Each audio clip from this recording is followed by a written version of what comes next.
Just listen to the sizzle. Now, so this is what I'm talking about. I'm not very good at following the rules. I will use a metal spoon and a fork to toss around things in a skillet. Uh, that is, ceramic coated. This is porcelain coated ceramic, whatever. But it's you know, I need to get better. I need to get better uh, cookware. I do. I have some new cookware coming. Okay, so I'm C.J. Miller. I'm in Shreveport, Louisiana. Across the Red River is beautiful Bossier City, Louisiana, and um, I have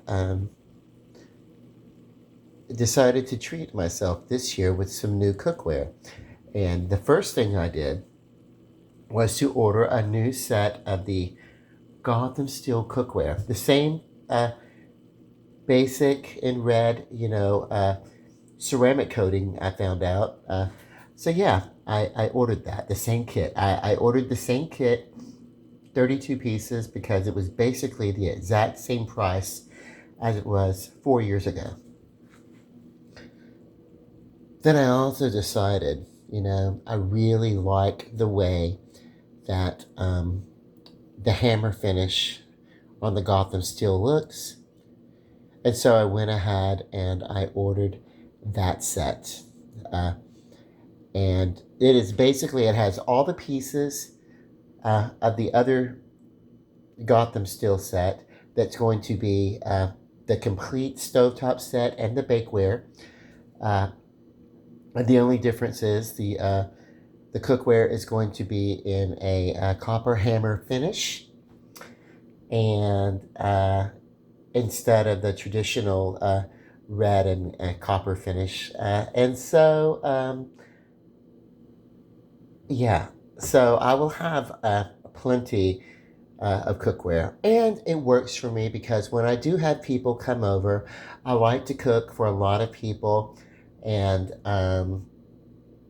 yeah, I don't do it very often, but when they do come over, I usually invite several people and I like to make several different things so that I can suit everybody's palate, because I do have people that come over and this person likes, chicken, and this person likes fish. Maybe this other couple of people, maybe they're vegan and they don't want anything to do with uh,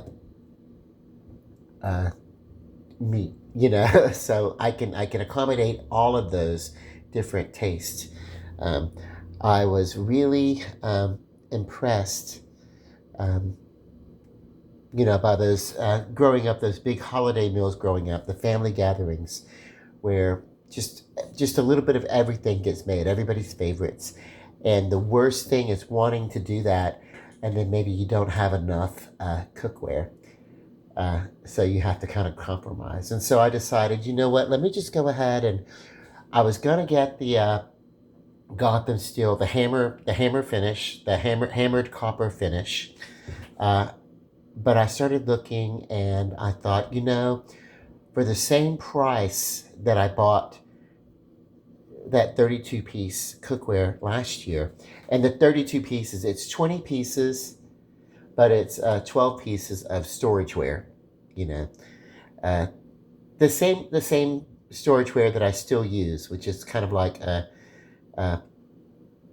really great. It's 4 years later. I'm still using it, so it's a good investment to buy more, even of the storageware. So that's great. So if you're looking online and you see that uh, cookware, and it's like a say for $130 to $140, anywhere in that range, and it's Gotham Steel and it's 32 pieces, and you can get it from Walmart for about $135 is what you would spend, and it is 32 pieces of Gotham Steel. Well, it's one payment. They don't break it up, of course, unless of course you want to. You get their credit with them or something, then you can break it up. But that would be worth getting. But then I thought to myself, I bought it and it's on its way. I really like the look of that hammered copper. So I decided to go ahead and indulge myself and buy that now while I can afford to do it. So I'm going to have that coming because you never know, you may not. So I decided to go ahead and buy that, and that's coming, and that's going to be worth, you know, it's the 20 pieces, the same amount of pieces that come with the traditional Gotham steel that I bought, but it's in a copper hammer finish, and the only thing is that it does not come with the storageware. But that's fine. That's fine. And I did order that, and I ordered that direct from Gotham Steel directly, and decided it was initially going to be, I thought they were sold out of the 20 piece, so I was going to get the 15 piece cookware and bakeware set. But they did say, that we do have the 20 piece. So they're not completely sold out. They do have the 20 piece. So I decided to get that. And I broke that up into 4 payments. The first payment, I pay a fourth of it. And then of course, I pay the tax on that first one. Now, so it was initially 5 payments, but they deducted it. I fell for that, Hey, it's 5 payments, but we'll deduct one of the other payments. So I knew, whatever. It is a little bit more expensive, but not that much more, and I like it. And I'll tell you, actually, it's less expensive because on the phone, when I was talking, they said, "Oh, by the way, because you're doing this, we're also going to send you out, a $75 gift card, and then we're going to give you a 20% rebate on the price of the cookware, and then we'll also have this other incentive that it's going to be a $50 Walmart card." So right away, that's, let's see, 75, 85, 95, almost $120 in rebate and gift cards coming back. So in the long run, it turned out being cheaper than the purchase. And I thought about, I could cancel the purchase of the original Gotham Steel. But then I thought to myself, I do have people come over. I do like to have dinner parties, and at least 2 or 3 times a year, I have people come over and fill the tables up. But I'm always running out of ways to display the food and everything. Or, whatever. And so, well, certainly I'm not going to run out of cookware. That's for sure. That's for sure. So look for me having a lot more company and a lot more bigger dinners and things like that in the new year. I think if I were going to do a resolution, I want to be a little bit more social and, so, inviting of people in my home. I want to do that. But I want to do that in a way that is warming and welcoming. I didn't do a lot of holiday stuff this year because we've been doing a lot of it at my sister's house. My nephew's moved back to town, and she's just feeling very nesty, and I want to support that. So we did Thanksgiving at her house for dinner. We did Christmas at her house. We're doing a New Year's. Oh, it's a catfish fry. We're doing it at her house tomorrow. And so that's great. I'm loving it. But yeah, it's, I want to do some things like that around my house too. So that's one of the reasons why I kind of got on this kick of newer cookware. So yay. Okay. What's in the pot here? Okay, so this is macaroni and cheese, just a box of macaroni and cheese. However, I did not make it with additional milk. I used butter, and I used a little bit of the this is something that you can do anytime that you're making some sort of pasta. If you want, it doesn't really matter what kind of sauce you're going to put with it, but if you really want your sauces to cling and have this creamy finish, reserve a little bit of the pasta water. You boil your pasta, be it spaghetti, rigatoni, whatever your good old semolina pasta comes in, whatever type that you're using for the texture, reserve some of your pasta water and use some of your pasta water in lieu of the milk. And you can uh, reduce fat, increase creaminess, and wonderful texture. And it's closer, a lot more closer to the Italian uh, premise of cooking pasta, where they use very little milk. But they use a lot of milk byproduct. They use a lot of cheese. Uh, there is Swiss cheese grated into this pot. Uh, there is, of course, there's the cheese powder. I put that in. Whatever. I wasn't going to waste that, from the regular old box of macaroni and cheese, But yeah, no, it's but that so it's this is not an Italian dish. First off, um, the Italians that I know would never use a boxed macaroni and cheese. However, uh, if they found themselves doing something when they're making the pasta, they really don't add milk. They use, in lieu of milk, they reserve some of the pasta water that's thick with some of the starch, and that's what they use.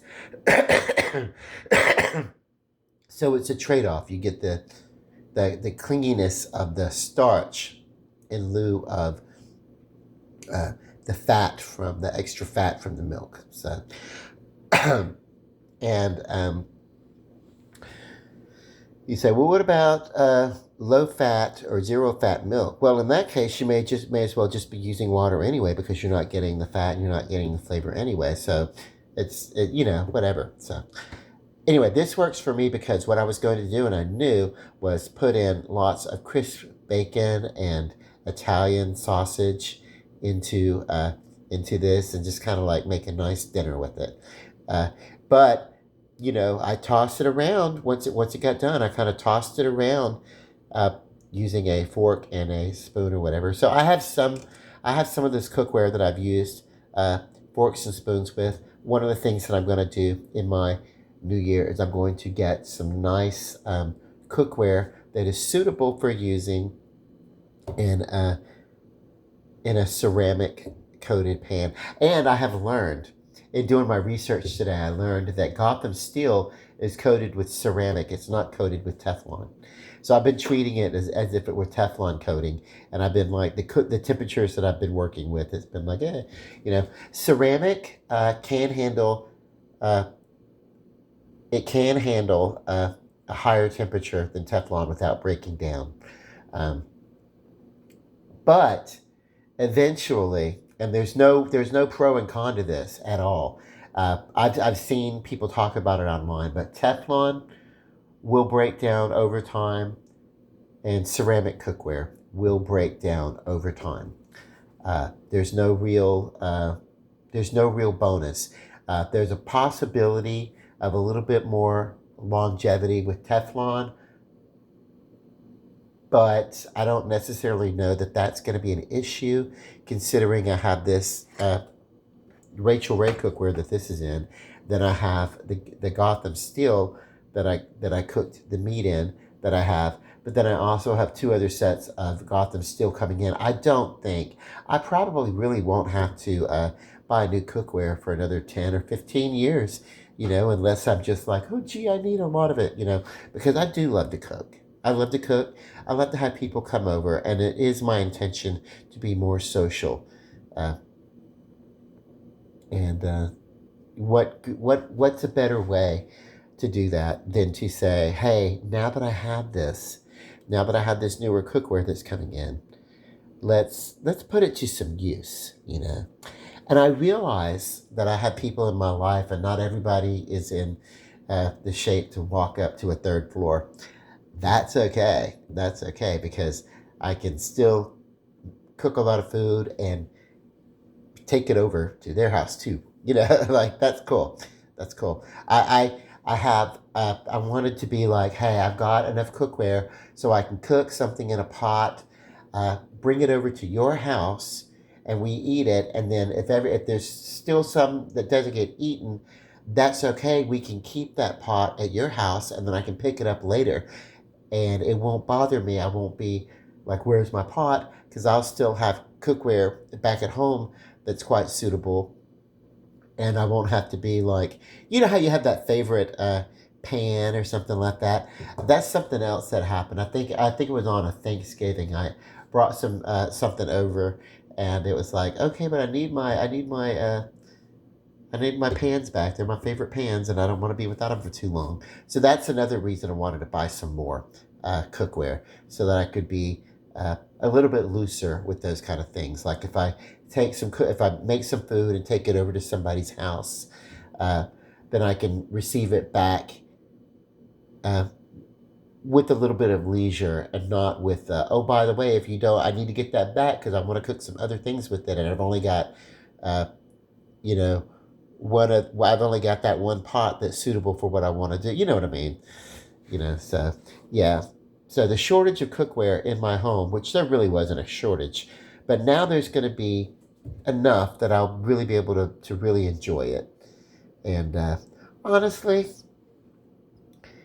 uh, I had it in the budget, and I decided to go ahead and do it because you never know when. Okay, I'm not going to have this loose budget this time. Like next month, I won't have the same budget. Next month, I'll have a tighter budget. So if I was going to make this purchase, I needed to make it now, or I wasn't going to be able to make it later. So that's all. Basically, what it is I bought the one cookware. I decided I really did like the design of the original cookware that I was going to buy, that hammered copper. So I ended up making two purchases. So that is the blessing of my life.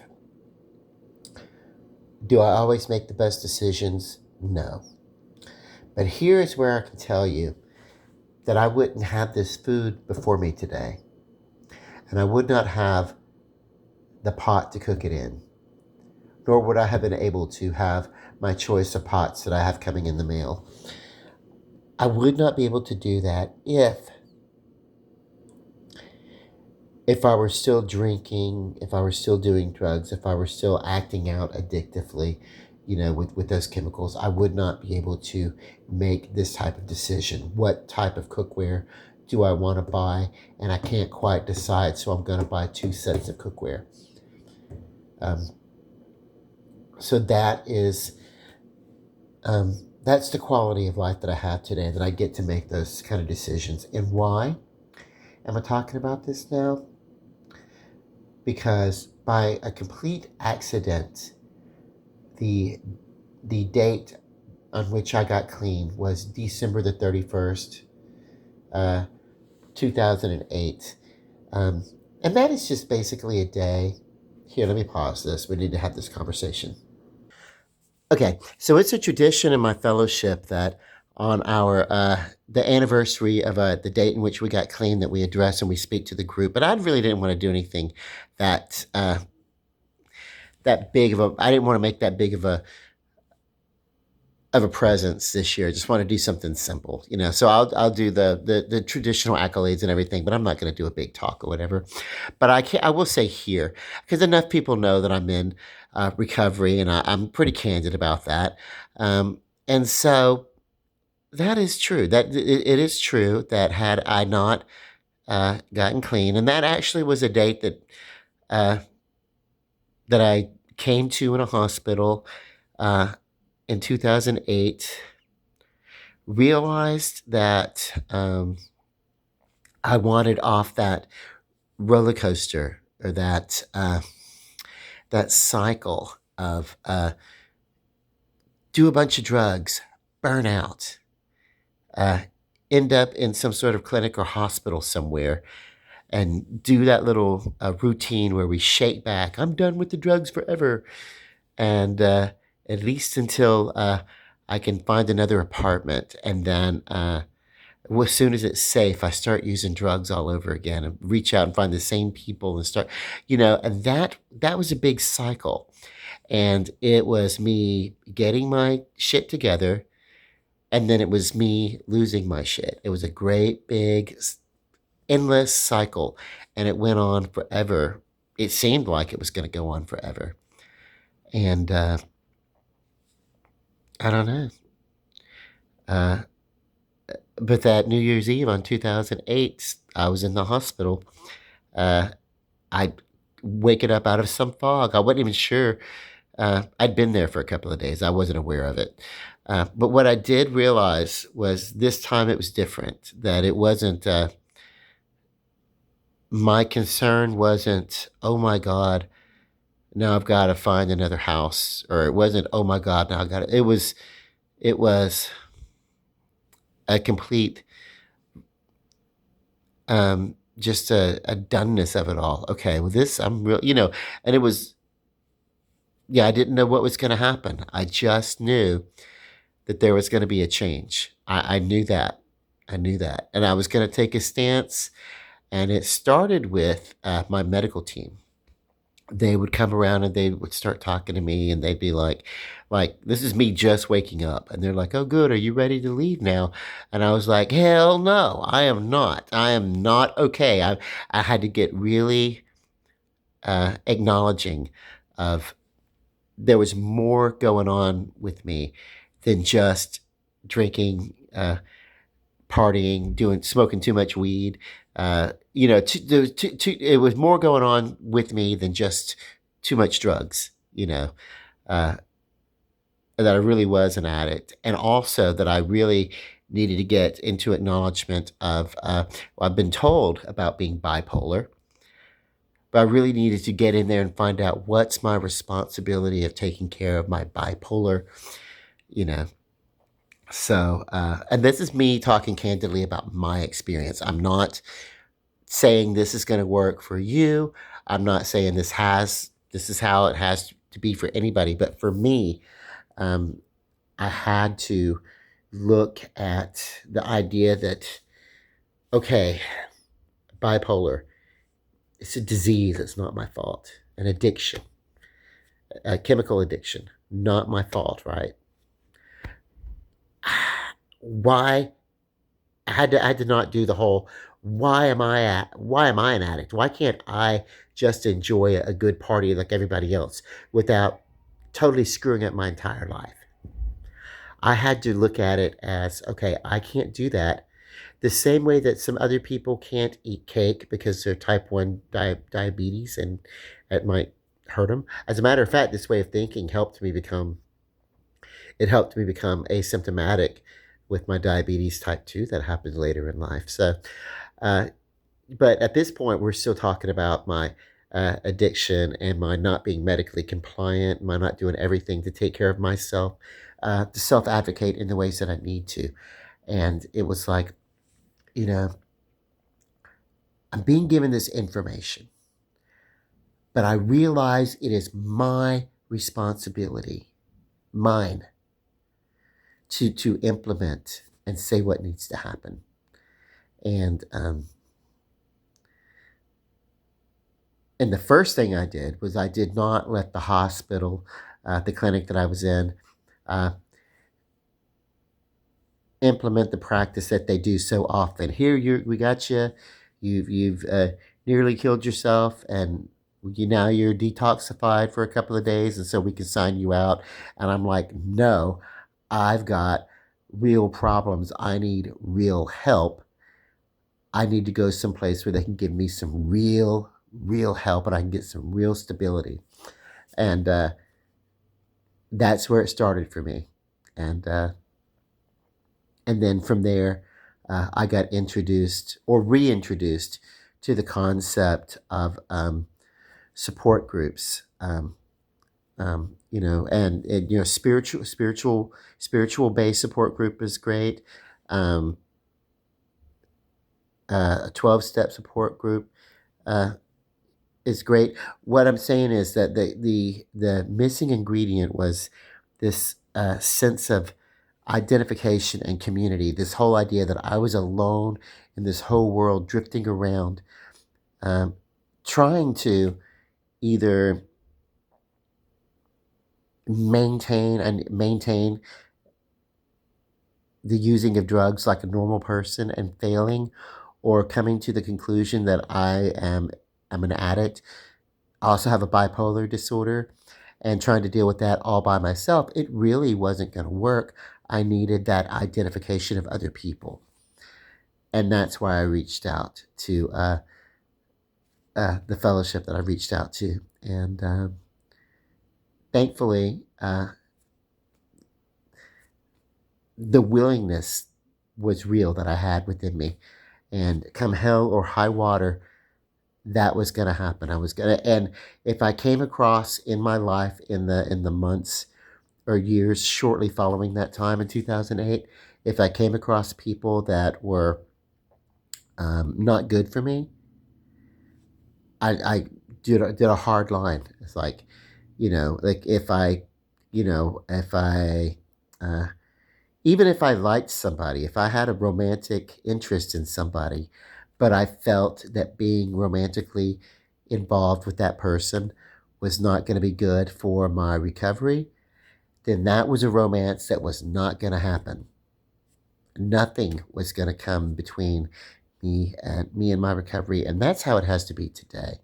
Still today, I have to say that the decisions that I make uh, and the way that I live my life prioritizes my recovery as a way of life, because that's what it takes for me to be okay, to move on and be okay. And so that's really all that I really want to talk about as far as it comes to recovery. Um, and I would not be able to make a choice. Hey, which Gotham Steel do I want to buy? I can't decide, so I'm going to buy both sets. Uh, this whole day wasn't even about Gotham Steel. It was about me celebrating. You know what? Because I'm not running around trying to get a fix. I'm not running around waiting for some stranger to meet me on some sort of corner, hoping that he hasn't taken my money only to disappear. Uh, you know, all those crazy things that could happen in that world. That's not the life that I live today, and that I get to celebrate the way that I want to, and in this way, making an impulse buy of buying God. And it really wasn't an impulse buy. I saw the commercial, and then I sat around and I thought about it. It's not really an impulse buy if you sit around and you think about it for 5 or 6 hours, deciding, you know what, eventually I'm going to need some. And right now it's the same price as it was 4 years ago. What in this world is the same price 4 years ago? Okay, I say 4 years ago because I bought it right after I moved in to celebrate moving into this apartment. What is the same price 4 years ago? Uh, Today is the same price. What else is there that's the same price? I don't know. Food isn't the same price, that's for sure. So I thought it was a worthwhile purchase.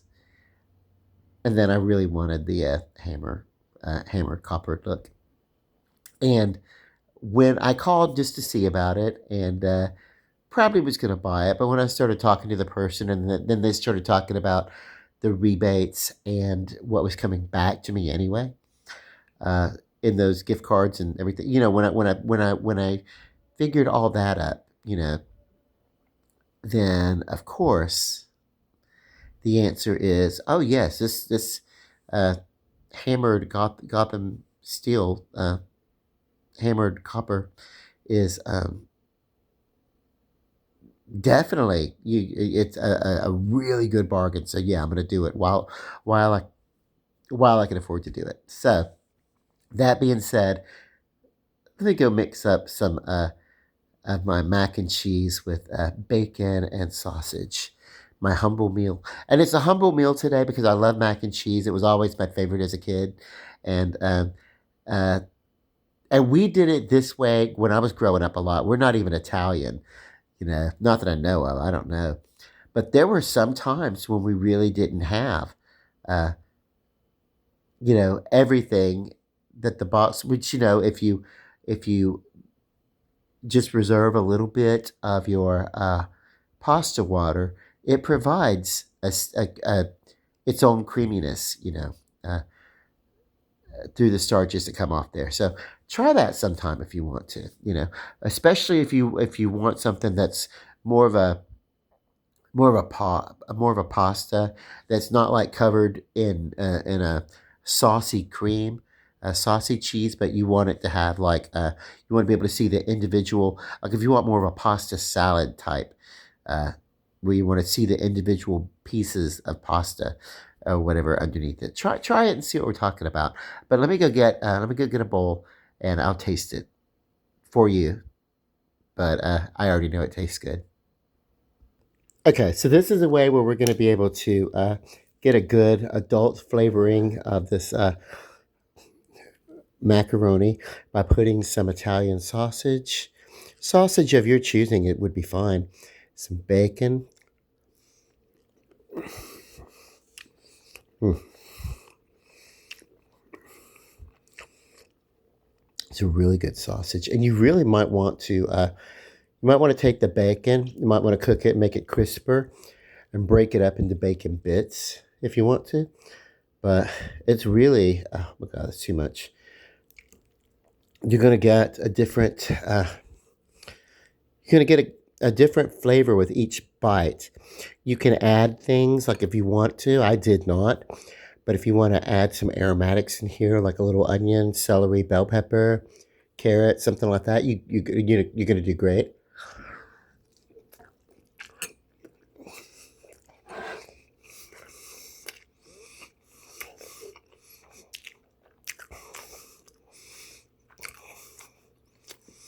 Mm.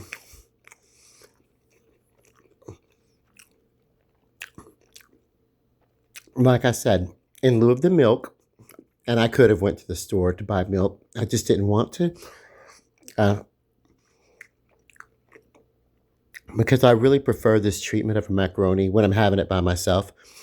It's just to use a little bit more unsalted butter, and then use some of the pasta water to add the creaminess.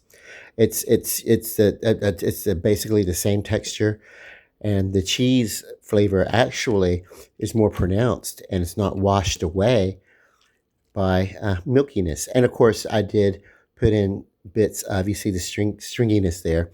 That is the stringiness of some Swiss cheese that I chopped in. So I did a really good stovetop kind of treatment of this.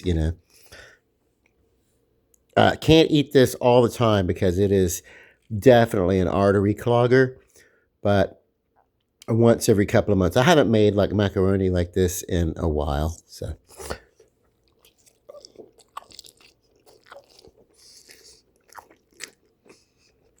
Mm.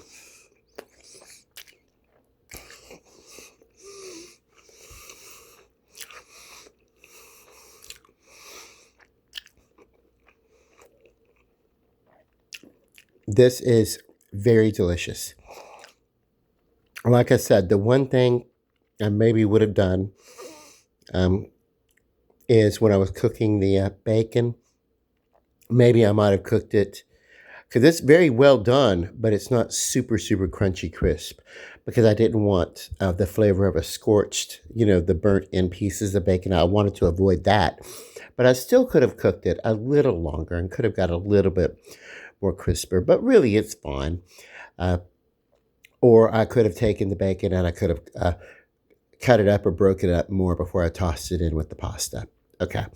My New Year's resolution, cooking more for family and friends, and um, getting some proper cooking utensils to take better care of my not that the cookware that I have hasn't served me well and I will keep it and still use it, but I do want better cooking utensils, more wooden and you know, uh, wooden spoons and spatulas and things like that.